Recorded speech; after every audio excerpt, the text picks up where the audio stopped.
दर्द नहीं होता। ये कहानी रिया की है, जो कि एक बड़ी बिजनेस विमेन है। उसको किसी के दर्द से कोई फर्क नहीं पड़ता। उसके लिए अपने काम से बढ़कर कुछ नहीं। ये क्या बना रखा है? ये खिलाओगे तुम उनको? माफ करना छोटी मालकिन, मैं फिर से बना देता हूँ। अरे क्या हुआ बहू, क्यों चिल्ला रही हो इन पर इतनी सुबह सुबह? अब क्या कर दिया इन्होंने? मम्मी जी, अभी दोपहर को मेरे बहुत ही इंपॉर्टेंट गेस्ट आने वाले हैं और इनका खाना ऐसा है बेस्वाद। अगर ये खाएंगे तो क्या सोचेंगे?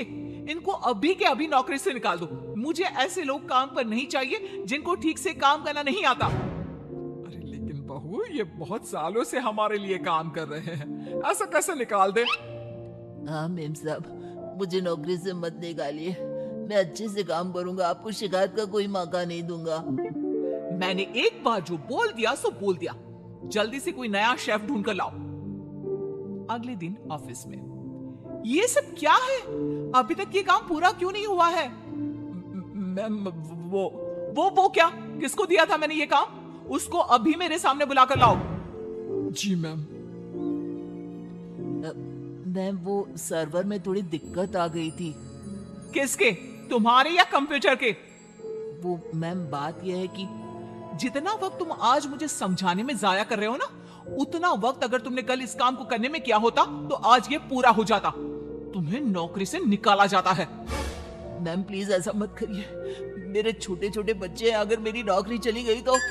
ये सब तुमको ऐसा काम करने से पहले सोचना चाहिए था। मैम मुझे एक मौका और दीजिए, मैं अभी पूरा करके लाता हूँ। ये जो मौका था, यही तुम्हारा आखिरी मौका था जो तुमने गंवा दिया।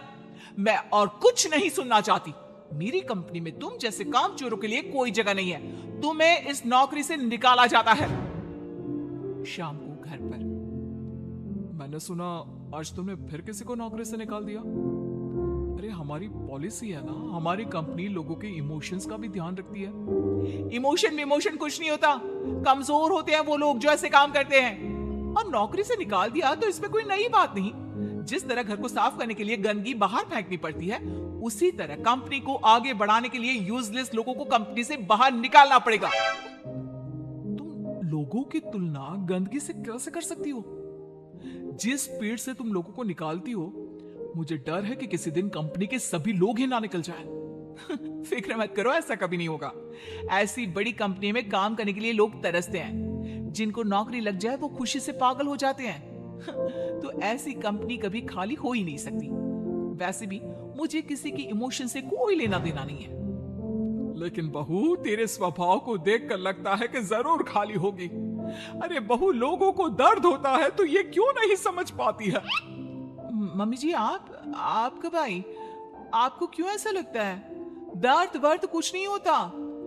कम से कम मैंने तो इस दर्द नाम की चिड़िया को कभी फील ही नहीं किया। क्योंकि बहू, तू दूसरों की भावनाओं की कदर नहीं करती। दूसरे क्या सोच रहे हैं, क्या कर रहे हैं, वो क्यों नहीं कर पा रहे हैं, किसी की परवाह नहीं करती। ऐसा नहीं होता बहू।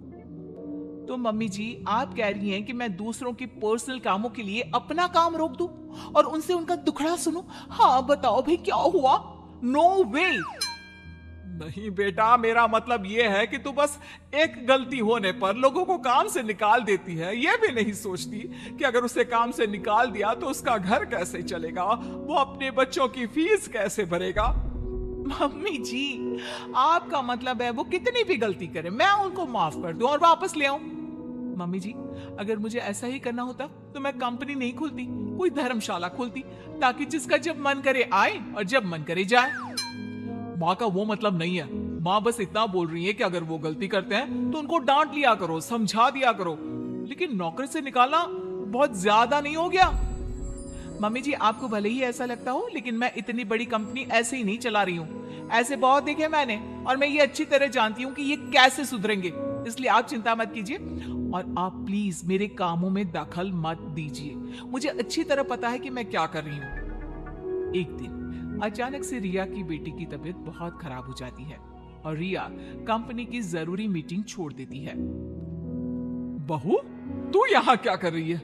तेरी तो बहुत जरूरी मीटिंग थी ना? मम्मी जी, आप ऐसे समय में मीटिंग की बात कैसे कर सकती हैं? और मेरी बेटी कहाँ है? क्या हुआ है उसको? डॉक्टर ने क्या कहा? यूं अचानक से बेहोश कैसे हो गई? उसका बीपी लो हो गया था, जिसकी वजह से वो चक्कर खाकर गिर पड़ी और उसको थोड़ा बुखार भी है। अच्छा हुआ, कोई ज्यादा घबराने वाली बात नहीं है, मैं तो डर ही गई थी। और बहू तेरी मीटिंग, उसका क्या हुआ? तुझे तो भारी नुकसान हो गया होगा।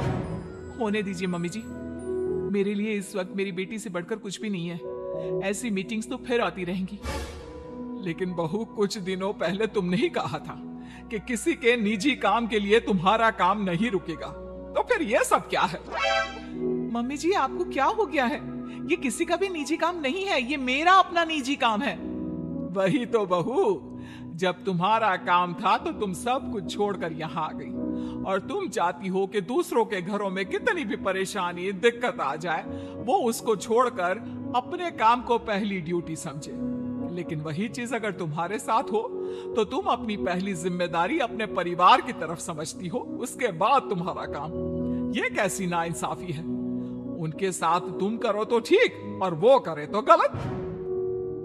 आप सही कह रही हैं मम्मी जी, मैंने ये बात कभी समझी ही नहीं। अब तो समझ गई ना? अब से उनके साथ कुछ ऐसा मत करना, उनकी भी परेशानी समझने की कोशिश करना। हाँ मम्मी जी, अब मैं सब समझ गई हूँ। मुझे अपनी गलती का एहसास हो गया है। शायद सही कहते हैं लोग, जब तक वही दर्द आप खुद ना झेलो तब तक आप दूसरे के दर्द का अनुमान नहीं लगा सकते। मुझे ये देखकर अच्छा लगा बेटा कि तुम्हें बहुत जल्दी अपनी गलती का एहसास हो गया।